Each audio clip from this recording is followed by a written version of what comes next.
there's this former San Francisco fire commissioner who has accused a homeless person of attacking him. And that case was playing itself out in court.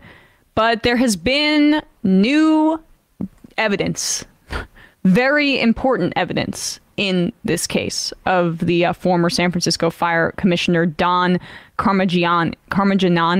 Carmignani, it's some Italian last name. Yeah, dickhead. Yeah, asshole guy who, yeah, he said initially that he was assaulted outside of his mother's home by a homeless person named Garrett Dottie. Now, the attorney for Dottie has found a disturbing pattern of police reports and videos connected with it of a man fitting Don Carmignani's description. And there is video here. I'm just going to warn you, it's a little disturbing. Going around spraying bear mace on at least 8 homeless people in the area. And this video footage has been uncovered. We're going to show it briefly. This is just one of the examples that they have of a man fitting his description going around and bum rushing homeless people and spraying them in the face with assaulting them with like possibly bear mace. Yeah, like I don't know, deadly if you could get that charge, but like you can really if you inhale it like this. Exactly, yeah. Yeah. Playing it now. Just goes up and unloads right in the guy's face. Yeah, absolutely that could kill somebody. Yep. So there's more footage of that kind, but here's the attorney for Dottie, who is the homeless person who is being accused here, essentially laying out what they found in their defense of the homeless person. The district attorney and the police have now reason to believe that Mr. Carmignani was involved in eight separate acts of violence. These 8 separate acts of violence were perpetrated against people who are homeless. The district attorney and the police gave us, the defense, yesterday these police reports because they believe these acts are related to Mr. Carmignani. I have reviewed these police reports. They date back to November of 2021. The most recent one is January of 2023. In all of them, the victims are not housed. The victims are either asleep in their tents, sitting on a bench, minding their own business. And in all of them, this man, who is described as 6 feet, 6'1", 280, 300 pounds, gray hair, brown hair, very similar, matching what Mr.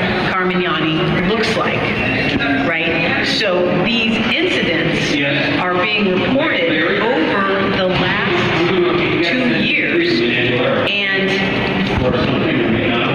fortunately, one of them was caught on video. It shows a man asleep. Yeah, we got it. So she describes it there.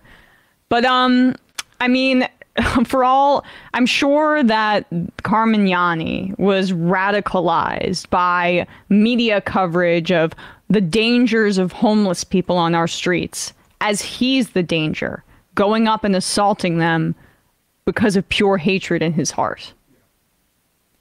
I mean, this is what underlies in the sort of motive force behind all of this sort of supposedly we're just trying to do the best thing with regards to homeless. Like this is what you own, I think, when you decide to take a tact on this that isn't like ultimately entirely empathetic. Mm-hmm.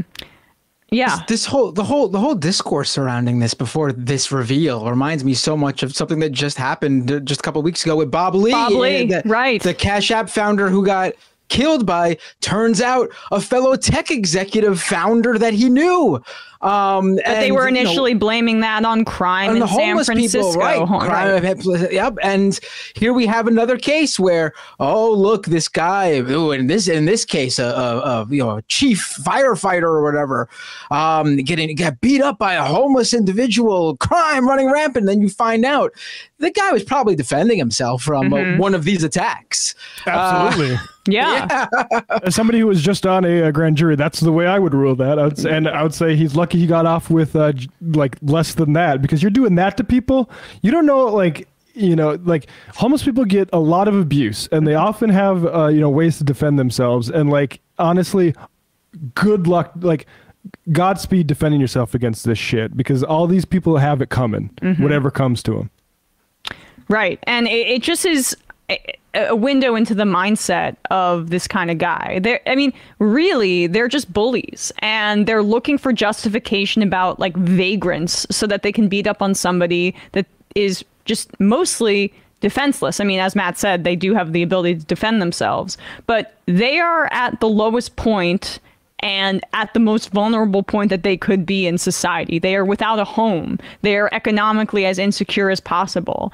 And for freaks like this, that elicits anger in them. Not empathy, but anger for being a victim of society because this guy, Carmignani, feels that he's on top.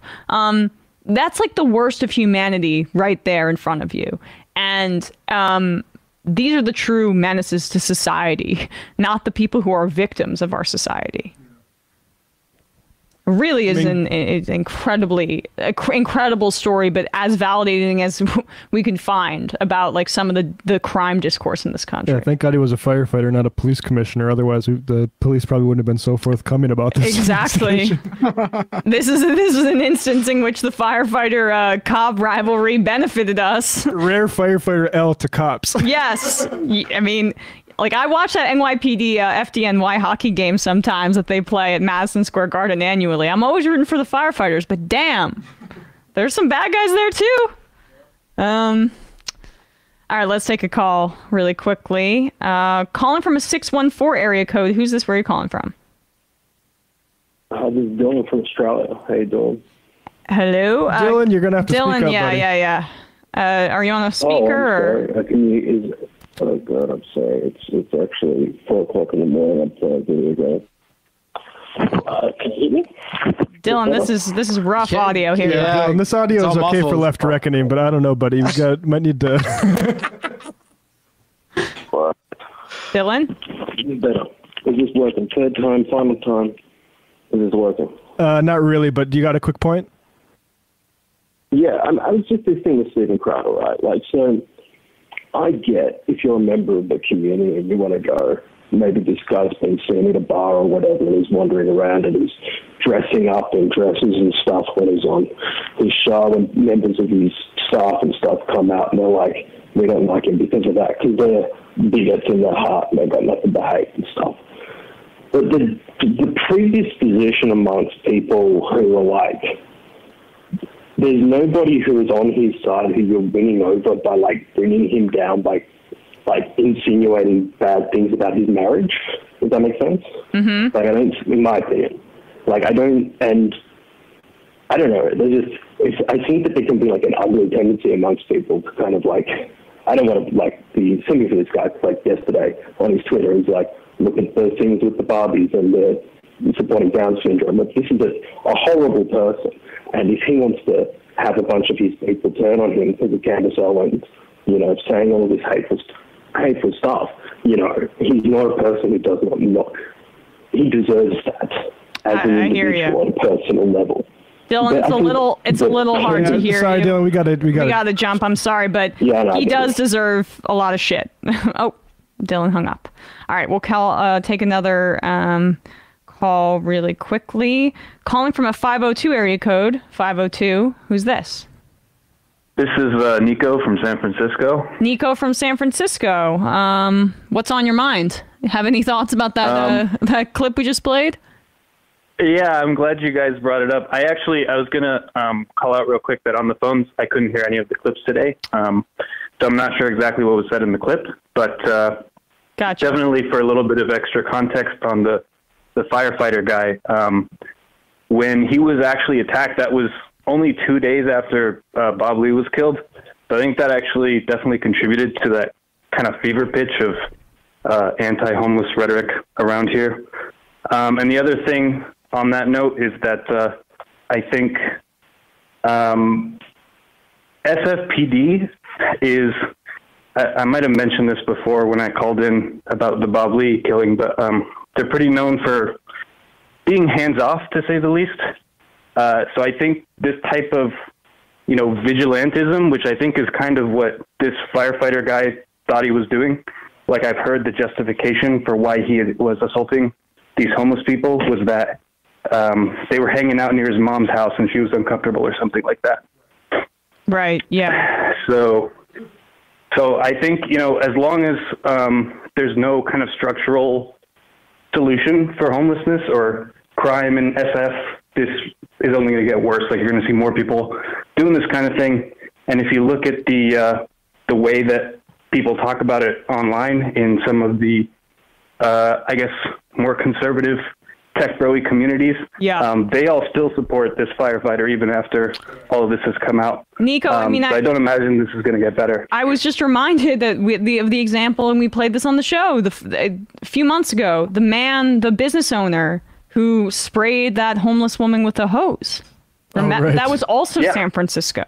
Like, this is this entitlement from a certain class of person that this urban center should be a fun playground for me, and I don't want to have to see anybody suffering, because cities are not places to live. They're for bridge and tunnelers to come in and have fun and see a show and not have, their experience ruined by humanity not being, as neat and tidy. Yeah, definitely. That wasn't even originally why I was calling, but I'm glad that you guys talked about it. I did want to bring up one more thing that's a little bit more outside the U.S. focused. I don't know if you guys remember a few years ago when some guy in Venezuela declared himself president, and everyone in the U.S. supported it. Yeah. Guaido. Guaido. And Biden doing a pro-democracy summit with him. Yeah. Well, he was just deported from Colombia after trying to literally sneak into the country to make a bunch of noise at a summit that's being held between the Colombian and Venezuelan governments. And I think it's interesting just because there's definitely been kind of a posture shift, I think, from the U.S. side as far as how they handle Venezuela and Latin America in general, in terms of, obviously during the Trump administration, it kind of looked like we were going back to the kind of Operation Condor style coups in Bolivia. In Venezuela, obviously, was attempted. But it kind of looks like these days, I don't know if it's the Biden administration or if there's been a more general realization that the U.S. doesn't have the power to exert that type of control anymore. But it looks like Biden's administration is taking a much more conciliatory angle and starting to, I don't want to say normalize, but at least open up relations with Venezuela again. Right. Appreciate that's my interpretation too, even though it's kind of a hopeful one that I wouldn't normally trust. But it does seem like we just don't think we have the juice anymore to say install Guaido. Yes. Yeah. And we'll have to give it a couple more terms, I think, and see if any other administrations treat it differently. But I'm really hoping that, Latin American countries get the chance to kind of avoid that type of interference.